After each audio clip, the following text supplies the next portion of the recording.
Okay, can you The hear sound. me? Walaikum salam. Yes. Can you hear me? Okay, fine. Do you want me to scroll or do you want to scroll?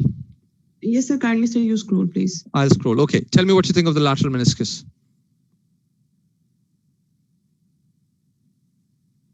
Sir, there is okay, sir. I can see abnormal hyperintense signals within the anterior horn of the lateral meniscus, Okay, and where the is it? posterior horn appears to Is be that what you're truncated. talking about?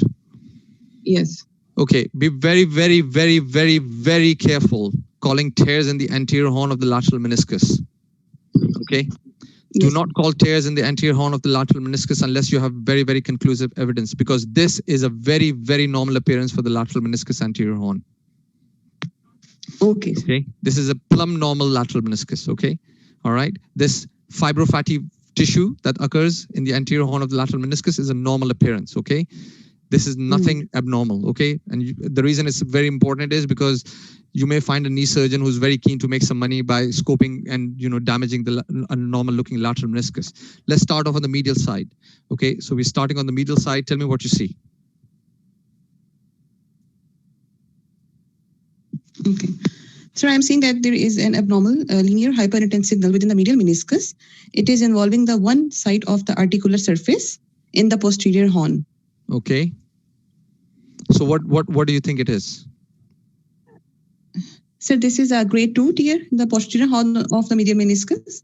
Okay, I do not believe in grades. I know that that there is a tendency for people to actually. All I want to know is it a tear or not? Is it a tear? Yes or no? What's the criteria for a tear? And is it a tear or not? How do you define a tear on MRI scan? Okay. So the signals of the tear should be hyperintense and similar to the fluid signals on the stir sequences. We don't do stir sequences for MRI scan, to be very honest. Stir is not the ideal sequence. Most of the time we are now, with such a common scan, we are doing it PD FAT-SAT sequences. But you need to tell me what the criteria are. What's the definition for a tear on MRI scan when it comes to knee joints? What's the criteria for a meniscal tear? There are two. Sir, I know the grading, but I know the grading is useless. Grading is useless. It's used in the Middle East. Okay, we do not in England we do not use grading. Okay, our surgeons are not interested in grading. Okay, grading is it's a waste of time. Okay, grading is used in the. I've been told grading is used in the Middle East, and somebody was laughing about it. We're not interested in grading. The surgeon wants to know, is it a tear or not? Your job is to tell the surgeon, is it a tear or not? Is it a tear? Okay, so there is discontinuity. It is involving one articular surface. It is not reaching the other articular surface. You're not telling me the criteria for the tear. What's the criteria for the tear? I don't.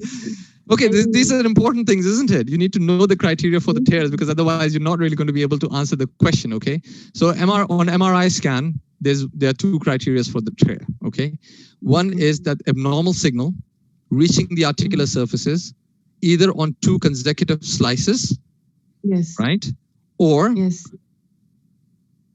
in two consecutive slices in the same plane, or in two different planes but in the same region.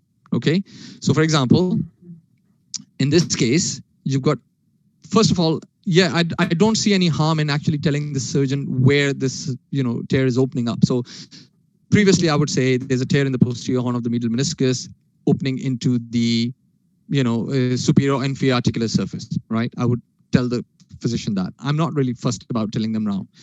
But what I'm fussed about telling them is whether there's a tear or not. So you've got signal extending into the articular surface there. Okay. Yes. And you've got signal extending into the articular surface there. Okay. Yes. You've got signal extending into the articular surface there. You've got signal extending into the articular surface there. So by that definition, it is a tear. Okay, that's how you define a tear. A tear is defined by abnormal signal extending into the articular surface on two consecutive slices in one plane or in the same region on two different sequences. Okay, but you can see here as well, there's, this is, what type of tear is it? What type of tear is it?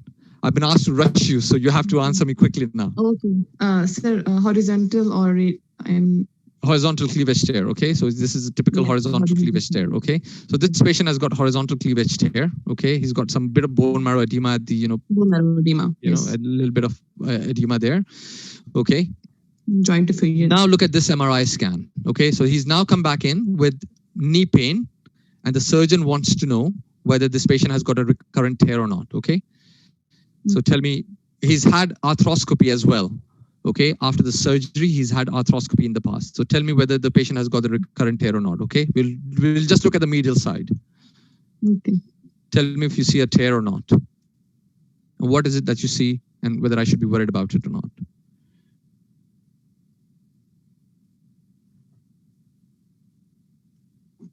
This is a slightly complex case. Okay, if you make mistakes, don't worry about it. But tell me, what are you going to tell the surgeon? Is there a tear or not? And how do you decide whether this patient has got a recurrent tear?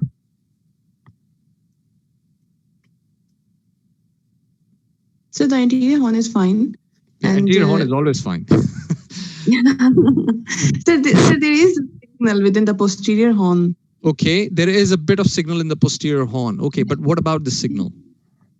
What about the signal? It is lesser hyperintensive than the... Okay, that's one good way of putting at it. Yeah, so this is the previous scan. Okay. Okay, so this is the previous scan. Okay, roughly the same location. Okay, so it's less hyperintense compared to the other thing. What else? What about the morphology of the meniscus?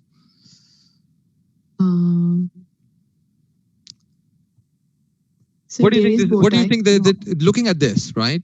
This is where I want you guys to improve yourselves, right? You guys all have the knowledge, but you guys don't have that drive to understand why you've acquired that knowledge and what's the basis for it, right? Yes.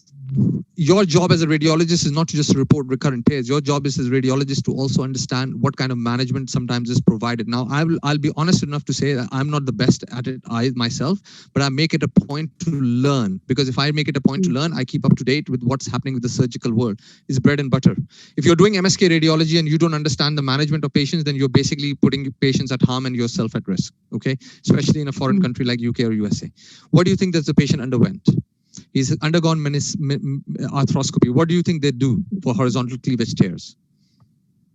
What is it that they do?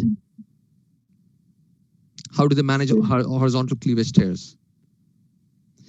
What they will do is essentially they will put a probe into they will put a scope in, then they will take a probe, okay? They will go to the meniscus. Okay, and what they will do is they will actually see if the meniscus, what part of the meniscus is damaged. Okay, they will use the probe to actually determine the stability. They will lift the meniscus up here and there and see if it's still firmly attached or if it's like loose or unstable. Okay, whatever parts that look abnormal, they cannot salvage it. They will debride it. By debride mean they'll basically remove it. Okay. Remove. The rest of it they'll leave behind. Why is that important? Why is it important to leave as much meniscus behind as possible? So to maintain the integrity of the function of the meniscus. And why is that important? This patient is only 40. This patient is 38 when the patient had the knee MRI scan done. And obviously in the interval period, he's turned 39. Why is that important? Because if you take away the meniscus, what will happen to the knee?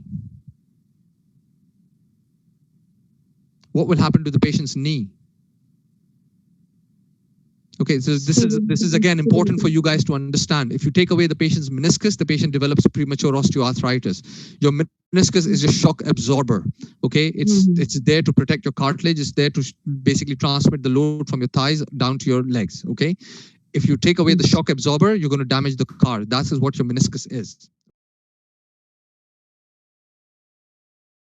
Okay, so understand that when it comes to the lateral meniscus, okay, let's look at the lateral meniscus. Anterior horn is a little bit smaller than the posterior horn, okay? But when it comes to the medial meniscus, both horns are usually the same in size, okay? So this patient has had previous meniscectomy, okay? This meniscus looks a little bit attenuated, okay? That means there's a bit of meniscal loss. That may simply be due to previous meniscectomy. We don't know, okay? But keep looking at the meniscus, okay? Let's go back here, okay? So this is the medial meniscus. We're coming from the periphery towards the inside of the knee joint. Okay. Okay. If you see something abnormal, you say stop, and I will stop. Okay. Right? Yes, sir. So stop. Okay. What do you see over there? Sir, I can appreciate linear abnormal signal which are reaching the articular surface period. Where? Here? Yes, Here? sir. In the slide, just anterior or posterior to it. Here? Yes, sir. Okay. Anything else?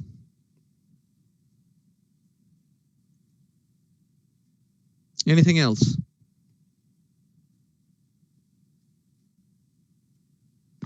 Okay, let's see if the coronal PD fat side gives you a little bit of a clue. Okay, so we're going from anterior to posterior. Okay, very, very important. Morphology is important. Everybody looks at the signal. Everybody forgets the morphology of the meniscus. You forget the morphology of the meniscus at your own risk. Okay, because you're going to miss meniscal tear. Can you see is there anything abnormal on that image? Sir, there is extension of its medial part into the condylar fossa. Very, very, very good. Very, very well done. Okay. This is a recurrent meniscal tear until proven otherwise. Okay. And how do you know that? Well, because you know that there is abnormal morphology. That's it. That's all you need to understand. Okay. It's not rocket science. It's just common sense and a bit of basic knowledge. Let's look at it. Okay. So anterior horn looks normal. Okay. Body looks reasonably normal. There's a bit of high signal there. That could be due to previous meniscectomy. But you need to understand what happens when they do surgery. What is it when they do surgery? They debride it. They repair the part that can be repaired. They remove any parameniscal cyst because it's part of the debridement process. So the first thing that gives you a clue is this thing. And you go like, why would they leave a parameniscal cyst behind? They wouldn't leave a parameniscal cyst behind, would they? No, there's a parameniscal cyst. That should alert you. And when you follow it up, you start noticing abnormal morphology. This is all abnormal signal. This is not typical repair. And when you look at it on the coronal images, there you go. This is all displaced meniscal leaf. This is all meniscus. This is a PCL. This is all displaced meniscal leaf. This is a recurrent tear until proven otherwise. Okay, so you're going to tell the surgeon.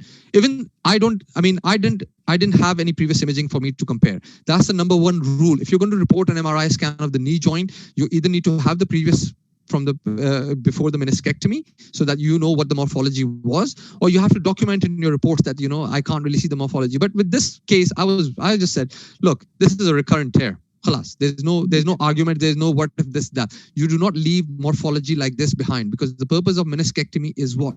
Purpose of meniscectomy is to leave as much of the normal meniscus behind in the normal configuration as possible. Once you understand that principle, you will start looking at it more closely, and then you will avoid the mistakes, and you'll be able to call recurrent tears much easily.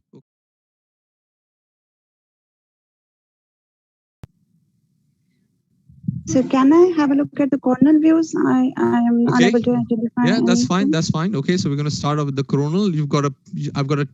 This is a T2 fat SAD. Sorry, this is a gradient echo actually. Do you want the T1 gradient or do you want the gradient echo? Which one would you prefer? The first T1 would be T1. Good. That's good. I want you guys to think for yourself and be comfortable with the sequences and tell me what you see. Okay.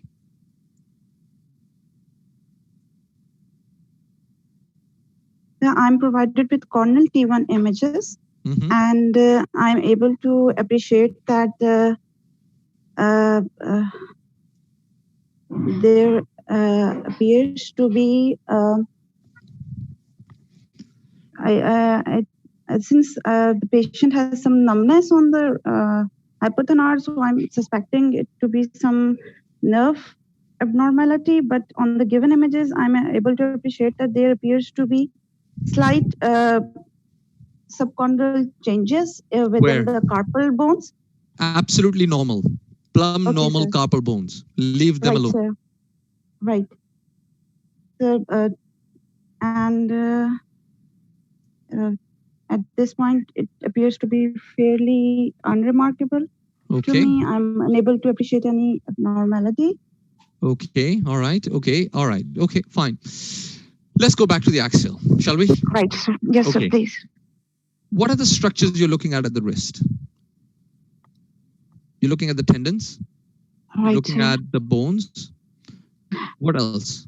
So I was thinking because it was some nerve compression, neuritis-like thing that was I had in mind, Okay. considering the history.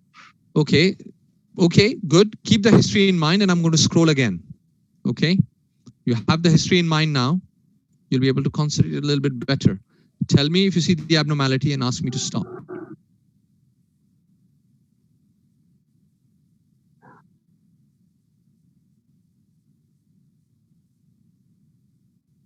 I think there are some abnormal signals in the median nerve, sir. Where? So throttle back a bit more. So that's the wrist.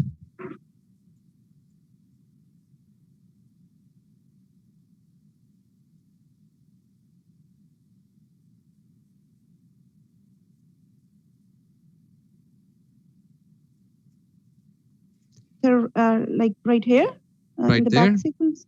Yes. Good. Good. Okay. Let's look at it on the coronal. Okay. So sometimes you just have to identify areas of abnormality when they're not supposed to be. Okay. And it's important to concentrate on the normal and see if the normal is there. Okay. So people always look for abnormal. I don't know how to explain that, but sometimes I'm looking at things and I'm not looking at abnormal things. I'm trying to make sure that the normal things are normal. Okay. That sometimes helps me because in these kind of cases, that is what you do. Okay. So when you look at it on the coronals, right? You've got bones look absolutely fine. Bones are plumb normal, right? But then I start seeing this. Right. Which is what? How does it look like when it comes to the signal? It This is a appears to be T1. hyper.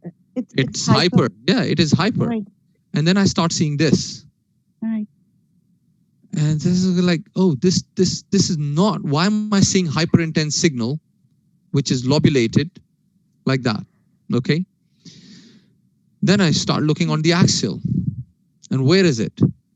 Okay. So let me just re-window it. Okay. So that's normal carpal tunnel. Okay. Tendons. Right. Okay. Scroll back. Right. That's normal carpal tunnel. Okay. All right. All right, sir. And then when you look at it a little bit closely, what's happening there? All right. What's happening there? What's happening there? That's not fluid. That's low signal. That's almost subcutaneous signal intensity.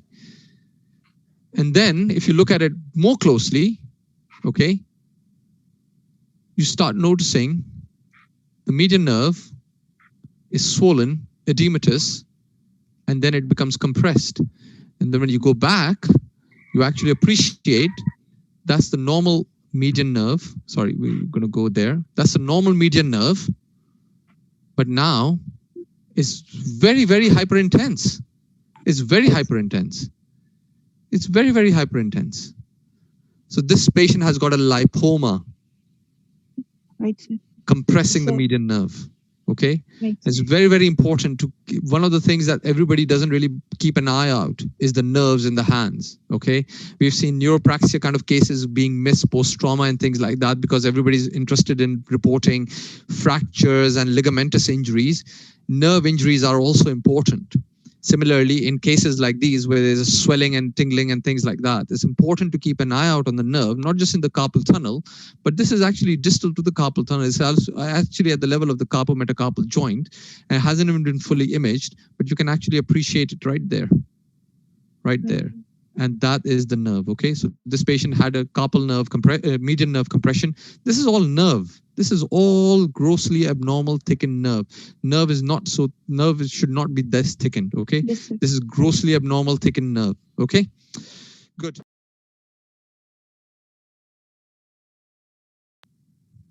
Bilateral knee pain. Okay. Okay. All right. So we're going to start at the top. Okay. Oh, sorry. All right. Okay. If you spot the abnormality, you say stop. Okay. I'm going to window it a little bit so that it's pretty obvious. Okay.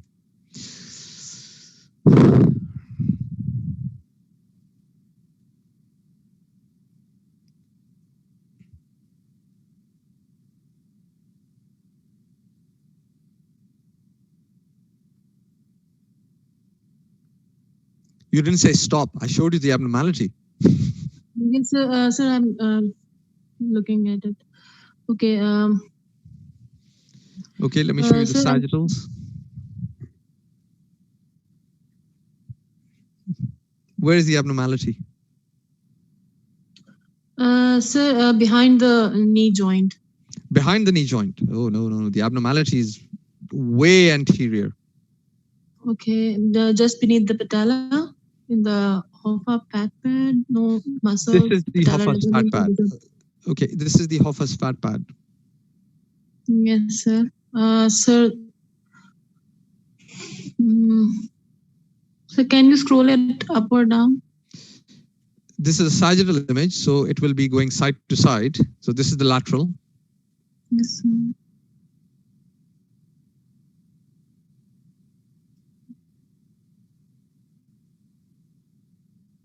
Okay. Now going from medial to lateral.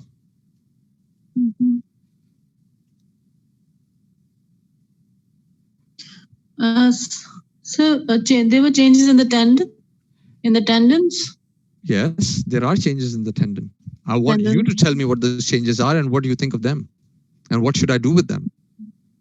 That's the goal of this exercise. Yes, sir.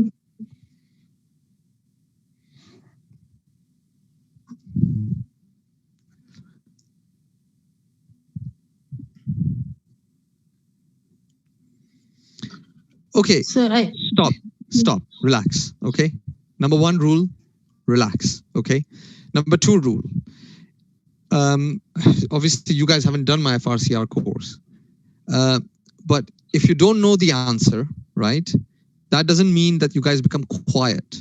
What I want you guys to do is then to use your brains. Now, the number one thing that you can do to use your brain is to talk, but I don't want you to talk about, how's the weather in Pakistan compared to the cold weather here, or, what your kids were doing, or, whether you have enough money or not. What I want you to talk about is what you see in terms of the abnormality.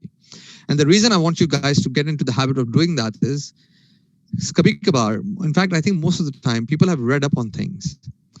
What they haven't done is seen those things. Okay, because I'm pretty sure if I was to talk about this, you'll know the answer. Okay, because I'll tell you why. I've never seen this condition at the knee joint, but because I've read up on it, and because I was thinking, yeah, this is what it looks like in the other place, this is what it is. What does it look like? Does it look like a normal patellar tendon? No, sir. There are abnormal signals, like the actual low signal intensity of the tendon is replaced by soft tissue signal intensity. There is some, along its entire length. Also, it is thickened, quite thickened. It is thickened. Okay, good. It's a good start. It is thickened. Do you see some areas of normal signal?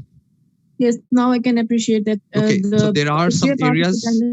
Yeah, so there are some areas within the tendon which are normal, but there are other areas which are abnormal. Replaced by some soft tissue signal intensity signals. Good. Now let's look at it on the axial images. Okay, let's start at the top. Do you see anything wrong over there? Yes, sir. There are mixed signal intensity fluid signals, like high signal intensities, as well as soft tissue signal intensities within the patellar tendon. That's not the patellar tendon I'm showing you. You are still high up. This is the femur. This is the quadriceps. Quadriceps. That is a normal appearance for the quadriceps, by the way. Okay, this should not be called a tear or abnormality. Quadriceps has got fibrofatty tissue. Okay, so this is normal appearance. Okay. But here, right, you've got areas of normal tendon, mixed with areas of some hyperintensity on fluid-sensitive fat-saturated sequences. This is a PD fat sat. And you've got like a band-like appearance with thickened tendon, okay, involving the whole of patellar tendon. Anything that comes to your mind? Anything that jumps to your mind looking at this appearance?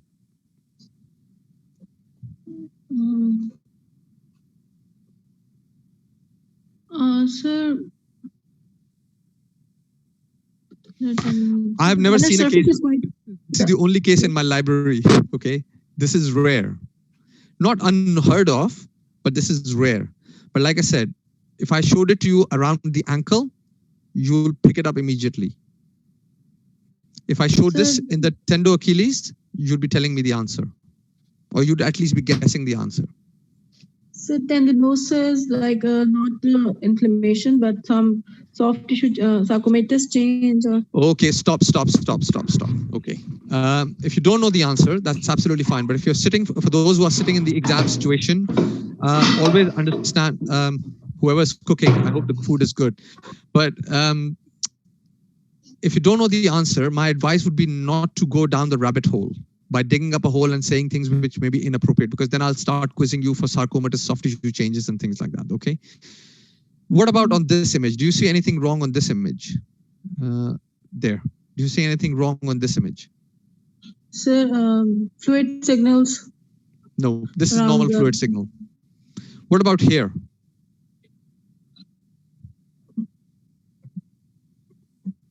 What about this? What structure is that? That's on the lateral side, okay? What structure is that? Anatomy, basic anatomy. So this is lateral side, sir. It should be popliteus tendon. No, popliteus tendon is not above the level of the knee joint. This is above the level of the knee joint. This is the femur. So, muscles. This is inserting. This is inserting into the Gerdy's tubercle. What is it? This is the iliotibial band. Okay. Yes, sir. What about this here? Do you think that is normal? No, sir. This is also not looking normal. Okay, fine. This is a rare case, but this is what hypercholesterolemia can do. What's the diagnosis? This is what tendon xanthomas look like. Okay, this is the classic appearance of tendon xanthomas.